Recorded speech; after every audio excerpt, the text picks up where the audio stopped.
but no, he's tearing up the real estate market. Anyway, welcome, Grant. Kim, anything you want to say to Grant before we start? Okay. So, and the other thing is that Grant's in Miami, was the hottest property market around.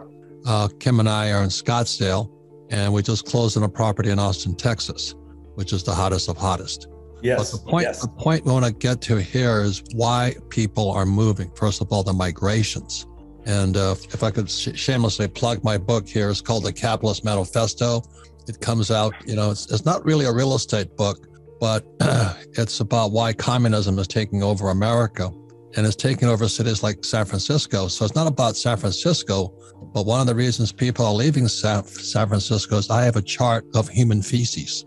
It's where are people leaving more human crap on the streets, and people are leaving in droves.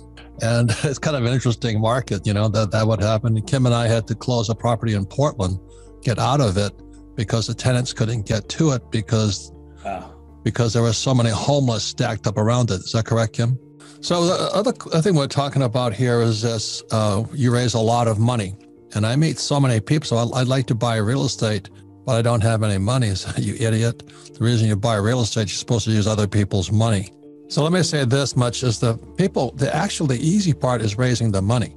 The hard part is managing the property.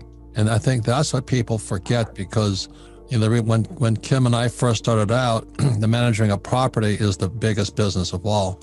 But it also, if you're just a mom and pop, you can only manage so many properties. If you cannot manage a property, you don't know the legals, the ins and outs, because you have a contract with your renter. And if you don't perform on your contract, and also the renter tears your property up. So just say you can just go and buy a 150 unit apartment house, you can do that, but there's not many people who can. My point here, everybody, I want you to hear this with me. The raising of the money is the easy part, especially today.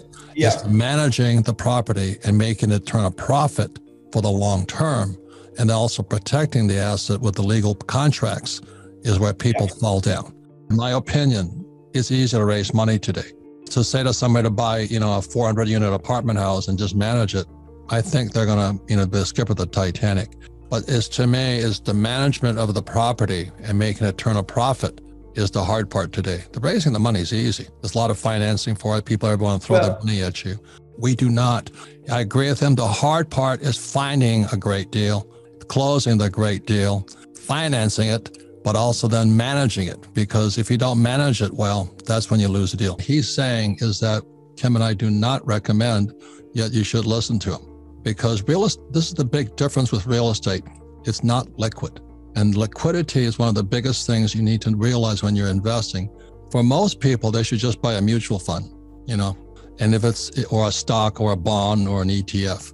The reason for that is because paper assets are liquid. You make a mistake, you make a mistake in the morning, you can be out of it that night.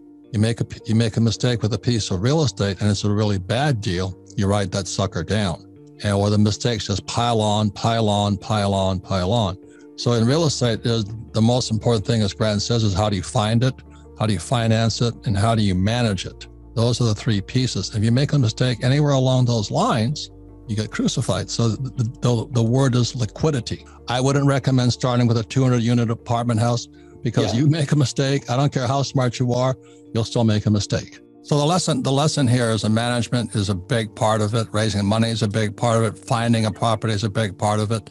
And that's our message. The message here is that everybody has a different formula. As my rich dad always said, there's a million ways to financial heaven and a billion ways to financial hell. And right now, many people are going to hell because they really don't know what they're doing. Without financial education, they do not do.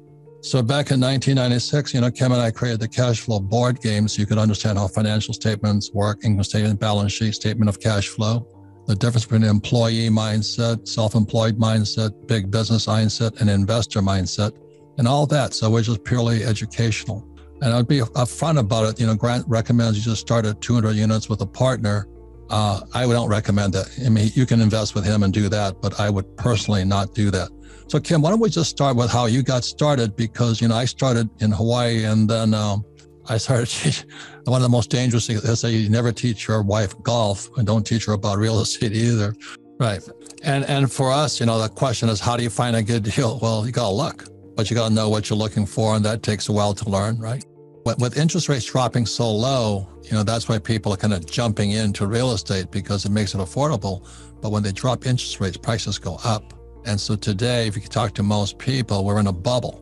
And that's the dangerous part, because I'm not saying they will, if they raise interest rates, the bubble busts. And that's why I'm talking about liquidity. Liquidity is how fast can you sell it? For example, if I buy a new pair of, let's say, shoes, and I pay $100 for the shoes, how long will it take me to sell those pair of shoes? It will take me a while because nobody wants them. And it's the same with real estate. If people don't know what it feels like to have a piece of real estate nobody wants, for whatever reason, they don't want it. A credit is a definition of a class of investor. A non-accredited means somebody who's not accredited, and you'd be careful. See, we need debt. This may not make sense because Tom Wheelwright's book, Tax-Free Wealth. We need debt to offset our taxes. It doesn't make sense to most people. But real estate is not like a mutual fund or a stock or a bond. You buy it, you own it. And if you make a mistake, you really own it. Nobody else does, that's why. So real estate is a very different game. We love the game. I mean, it's the best game in the world, but you have to decide, do you want to be good at it? Or do I just want to give real estate my money to? Small ebook, big impact, the wealth tree. The only 4 ways that will make you financially free forever.